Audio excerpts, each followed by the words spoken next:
ছাগলের নাকি নাম রাখা হয়েছে ময়ূক রঞ্জন ঘোষ। দাম চা হচ্ছে 2,50,000 টাকা। Are you comedy me?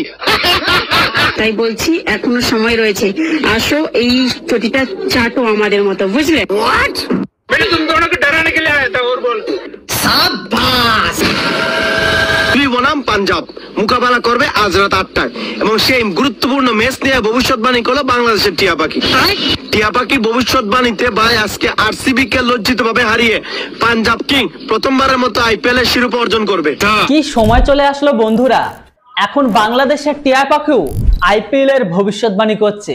হয়তো দুদিন পরে আপনারা এটাও দেখতে পাবেন যে বাংলাদেশের ভবিষ্যৎবাণী করতে। বলেন কি? তবে মজাদার বিষয়টা কি জানেন তো, বাংলাদেশিরা যে টিমকে সমর্থন করে সেই টিমই গোহারা হেরে যায়, আর বাংলাদেশের টিয়া পাখি যে ভবিষ্যৎবাণী করে তার ঠিক উল্টোটাই হতে দেখা যায়।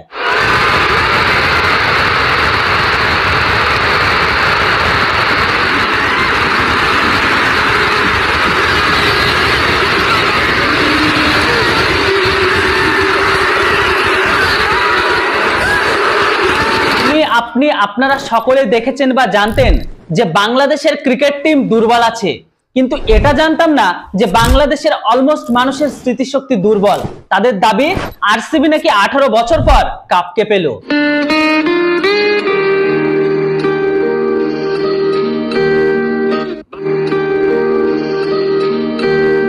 বন্ধুরা, বাংলাদেশিদের ভবিষ্যৎবাণী আর ইমন পাগলার ভবিষ্যৎবাণী, এর সাথে সাথে তার টিয়া পাখির ভবিষ্যৎবাণী, দুটোই কিন্তু বাংলাদেশের লুঙ্গির তলে ঢুকে গেছে।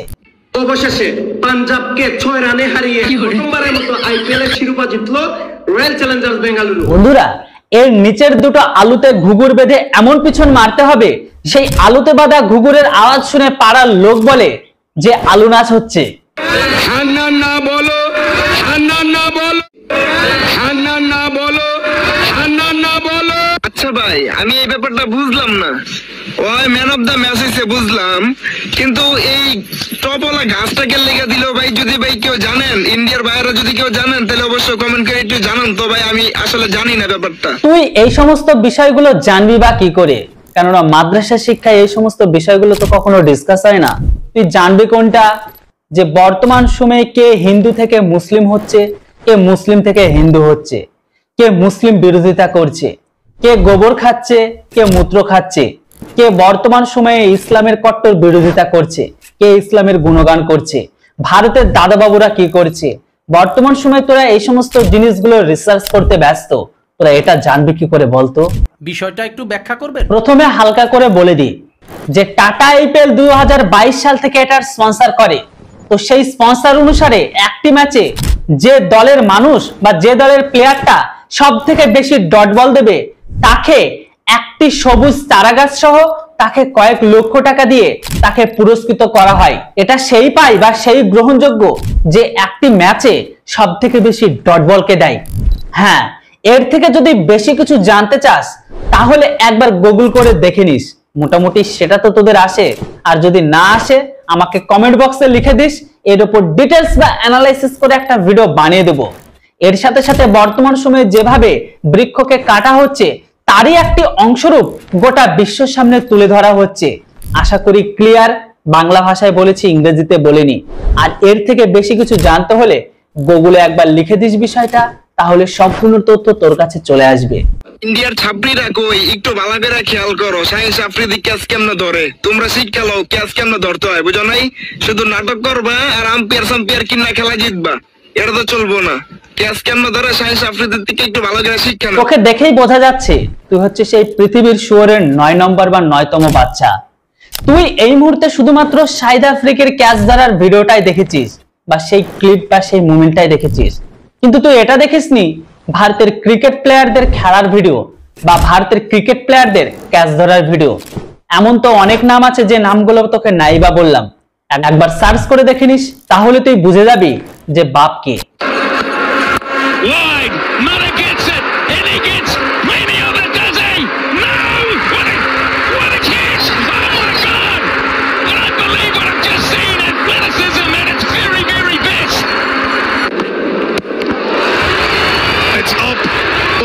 Trouble, gone! That's a top catch! Excellent!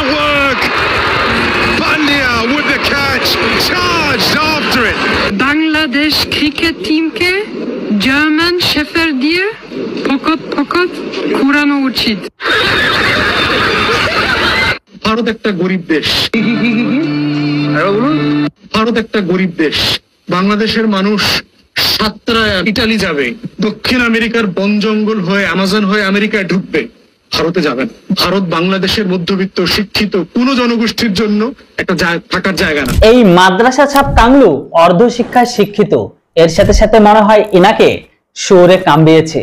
সেই জ্ঞান থেকে ইনি দাবি করেছে যে বর্তমান সময়ে ভারত নাকি ভিখারি, ভারত নাকি একটি গরিব দেশ। এই কাংলুদের বলে দিতে চাই বা মাদ্রাসা পাশেদের বা মাদ্রাসা ছাপেদের জানিয়ে দিতে চাই, ভারতের বিরাট কোহলি যে এক বোতল জল পান করে সেটারই মূল্য হচ্ছে 5,500 টাকা। তাহলে বিরাট কোহলি এক মাসে যত টাকার জলকে পান করে, হিসাব করলে কাংলু দেশের নেতা মন্ত্রীগণ এক মাসে বিরাট কোহলির জলের যেটা হিসাব আসে সেটার থেকেও কম খরচ হয় মনে হয় তাদের। অপরদিকে ভারত জাপানকে পিছনে ফেলে বিশ্বের 4 নম্বর অর্থনৈতিক ক্ষমতাশালী দেশ হিসেবে উঠে এসেছে। এরপরেও বিশ্বের সুপার পাওয়ার বাংলাদেশ মাদ্রাসা ছাপ শিক্ষা ব্যবস্থার মাদ্রাসা ছাপ সৈন্য নিয়ে বা লুঙ্গি বাহিনী ফৌজি নিয়ে এরা দাবি করে নিজেদেরকে ক্ষমতাশালী। এরা এবার ভারতকে বলে কিনা ভারত একটি গরিব ভিখারি দেশ। দেখ ভাই, ভারতের লোক তোদের দেশের ঘরের ভেতরে যায় না, তোরা এতটাই ক্ষমতাশালী এতটাই জ্ঞানিত হয়েছিস যে তবুও তোদের ভারতকে প্রয়োজন পড়ে। বিরাট কোহলি যে পানি পান করে এটার এক বোতল পানির দাম আছে 5,500 টাকা। এটি বিখ্যাত এভিয়ান কোম্পানির পানি, যা তৈরি হয় ফ্রান্সের বিখ্যাত এভিয়ান লেস বেইনস লেকের পানি থেকে। এই পানিটা নাকি বিশ্বের সবচেয়ে দামি পানি। ভারত একটা গরিব দেশ। এদেশের জনগণের জন্য ভারত কিভাবে ভারত থাকে, ভারতের মানচিত্র আমরা বাংলাদেশের মানুষ পাল্টে দেব, এই সক্ষমতা আমাদের আছে। আমরা যদি পাকিস্তানের মতো একটা দেশকে পিটা স্বাধীন করতে পারি, যে পাকিস্তানকে ভারত ভয় পায়, তো ভারত বোঝে না বাংলাদেশের মানুষ কি জিনিস। না, ভারত এটা ভালোভাবেই বোঝে যে বাংলাদেশের মানুষ কি জিনিস। এর সাথে সাথে ভারতবাসী সহ গোটা পৃথিবীর লোক দেখতে পাচ্ছে যে বাংলাদেশ কি জিনিস। 1971 সালে পাকিস্তানের সেনা যখন ভারতের সেনার কাছে গোহারা হেরে গিয়ে তাদের 93,000 সেনাবাহিনীকে সারেন্ডার করেছিল, তার আগে পাকিস্তানের এক জেনারেল তাদের সেনাবাহিনী এমনকি জেনারেলদের অর্ডার দিয়েছিল যে তোমরা যত পারো পাকিস্তানের ঘরের মা আর বোনদের ভিতরে আমাদের বীজকে পুঁতে দাও, কেননা সেই সমস্ত বীজগুলো একটা টাইমে গিয়ে ফল হয়ে আমাদেরই কথা বলবে। যতই হোক রক্ত তো কথা বলে। আর সেটাই বর্তমান সময়ে শুধু ভারতের দাদাবাবুরা নয়, ভারতবাসী নয়, বরং গোটা বিশ্ব দেখতে পাচ্ছে যে বাংলাদেশের মানুষ কি জিনিস। তবে আফসোস, এরা বড় বড় কথা বলে কিন্তু সেই দিন এদের কথা কোনো কাজ করেনি। তাই তো সেদিন বাংলাদেশের 2.5 থেকে 3 লক্ষ মা বোনদের সংগ্রাম নেওয়া থেকে তারা বাঁচাতে পারেনি। ভারত নয়, বাংলাদেশ পাকিস্তান বাই বাই। এবার পুরো বিশ্বের মুসলমান হাতে হাত রেখে মাঠে নামতে হবে। পাকিস্তান জিন্দাবাদ।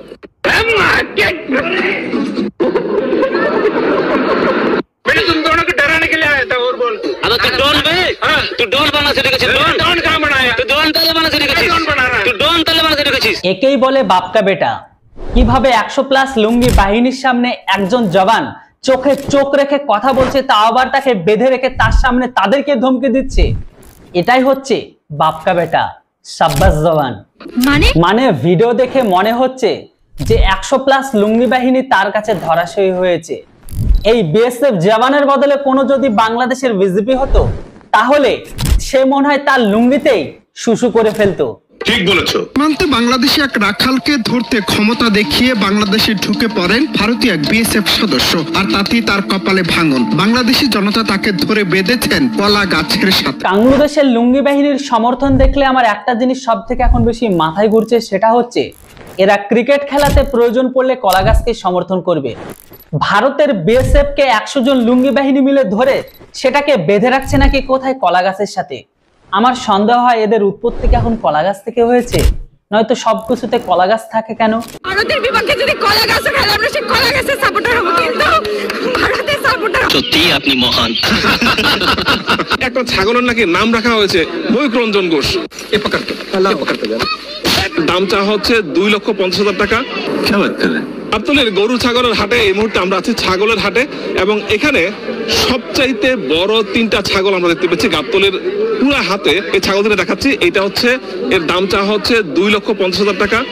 এই পাশে আরেকটা ছাগল, এর দামও 2,50,000 টাকা, এবং এইটা এর দাম চাওয়া হয়েছে 2,20,000 টাকা। কিন্তু ঘটনা হচ্ছে যে এখানে একটা ছাগলের নাকি নাম রাখা হয়েছে ময়ূক রঞ্জন ঘোষ। কলকাতা যে সাংবাদিক আছে সেই সাংবাদিকের নাম অনুসারে এখানে এই ছাগলটার নাম রাখা হচ্ছে ময়ূক রঞ্জন ঘোষ। বর্তমান সময়ে আমাদের পার্শ্ববর্তী বাংলাদেশ যদি না থাকতো, সত্যি বলছি আমরা জানতেই পারতাম না যে বর্তমান সময়ে ভারতের মিডিয়ার বা ভারতের নিউজ অ্যাঙ্কারদের ভ্যালু কতটা। হ্যাঁ, আপনি ঠিকই বুঝতে পেরেছেন।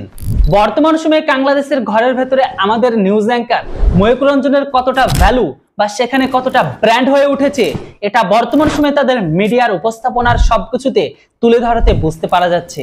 তো সেই দিকে যদি আবার কথা বলি বাংলাদেশের সাকিব খানের, সেখানে উনি এত একটা ফেমাস মানুষেও আমাদের ভারতের কলকাতাতে ওনার ভ্যালু 0।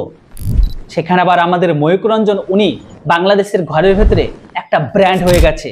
প্রত্যেকটা বাংলাদেশ আর লুঙ্গি বাহিনীর মুখে মুখে ময়ূক রঞ্জন, ময়ূক রঞ্জন, ময়ূক রঞ্জন।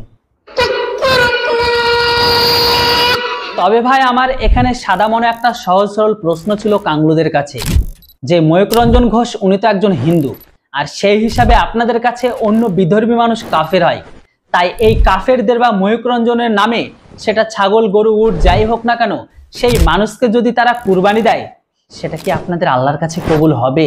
প্লিজ একটু লিখে জানাবেন কমেন্ট বক্সে, যদি কোনো বাংলাদেশি ভিউয়ার্স আমার এই ভিডিওটা দেখে থাকেন। দেশের জনগণের জন্য শুনুন, এটা মুখ্যমন্ত্রী মমতা বন্দ্যোপাধ্যায়ের বাংলা, এটা পশ্চিমবঙ্গ, যেখানে মা মাটি মানুষের সরকার 2011 থেকে ক্ষমতায় আসার পর থেকে নারী সুরক্ষাকে সবচেয়ে বেশি সিকিউর করেছে। 2011 সালের পরে টিএমসি আসার পরে থেকে নাকি বেঙ্গলের নারীরা সব থেকে বেশি সুরক্ষিত। তাহলে এই মামুনিকে আমি জিজ্ঞাসা করতে চাই যে সন্দেশখালী ঘটনার সময় ইনার চোখে কি ছানি পড়েছিল? আর যখন আরজিকর কাণ্ড ঘটে গেল, তাহলে কি তখন ইনি চোখে অপারেশন করিয়েছিল? বলছি চটিটা চাটছেন না তো, পরে বুঝতে পারবেন চটির কি স্বাদ। তখন চাটার চেষ্টা করলেও আর সুযোগ পাবে না, তাই বলছি এখনো সময় রয়েছে, আসো এই চটিটা চাটো আমাদের মতো। না মামুনি, বেশি চাটাচাটি করো না, কেননা চটি চাটতে চাটতে হয়তো জীবের উপরকার ছাল বাকলাটাই উঠে যাবে, তখন আবার অন্য কিছু চাটার মতো পরিস্থিতি থাকবে না। তাছাড়া আমার বা আমাদের মতন মানুষজনের এত চাটারও কোনো প্রয়োজন নেই, কেননা আমরা চেটে নয়, খেটে বড় হতে চাই, বুঝেছো? তাই পারলে একটু চাটাটা কমিয়ে দিও, অন্য কিছু চাটতে গিয়ে তখন আবার স্বাদ পাবে না। তো যেটা হোক বন্ধুরা, আজকের ভিডিওটি কেমন লাগলো? ভিডিও যদি ভালো লেগে থাকে তাহলে প্লিজ ছোট একটি লাইক করবেন, আর চ্যানেলটিতে প্রথমবারের জন্য হলে অবশ্যই কমেন্ট করবেন, এর সাথে সাথে একটি সাবস্ক্রাইব, কারণ আপনার ছোট লাইক কমেন্ট শেয়ার আমাকে ইন্সপায়ার করে এরকম টাইপের ইন্টারেস্টিং ট্রোলিং ভিডিও বানানোর জন্য। যাই হোক, আবারও দেখা হবে, কথা হবে নতুন একটি কাংলুদের ট্রোলিং ভিডিওতে। ততক্ষণ আপনারা সবাই ভালো থাকবেন, সুস্থ থাকবেন। Thanks for watching. জয় হিন্দ, বন্দে মাতরম।